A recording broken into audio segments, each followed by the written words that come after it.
Chers amis, bonjour, Bezrat Hashem, Nassé, Nassé, Bechol, Nasséinu. Suite au cours dernier, certaines personnes ont posé la question concernant la définition simplement de Bassar Bechalav, la viande avec le lait.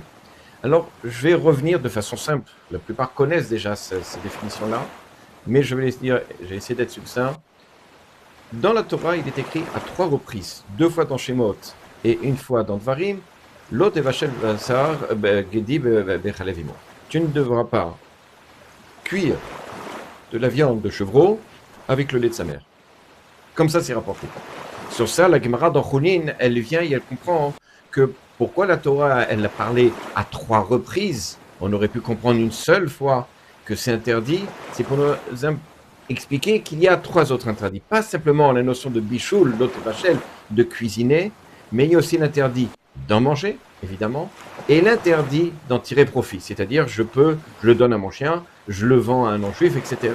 Ça, c'est un interdit aussi de la Mara. Elle rajoute et elle enseigne que ça n'est pas seulement Gedi, seulement le chevreau, mais tout animal ovin ou bovin est interdit de le mélanger avec du lait. Même chose, pas simplement le lait de vache, mais le lait de chèvre, etc. Toute forme de lait d'animal, évidemment kasher, et la Torah, elle a parlé, Lot evachel gedi bechalev imo, ne cuisine pas le lait, la viande du chevreau avec, tout ça c'est au présent, donc on comprend que tout l'interdit, c'est le chevreau avec le lait de la mère. Mais en fait, la Gemara, elle dit, c'est pas seulement chevreau, et c'est pas seulement ce lait-là, ça peut être un autre lait kasher, comme un autre animal ovin ou bovin. Par contre, les Chachamim nous disent que s'il y a une cuisson avec un autre animal, comme de la volaille, ou comme des animaux sauvages comme des gazelles, etc., enfin cachers, évidemment, qui sont cuits avec du lait, ça n'est un interdit que des sages et non pas de la Torah.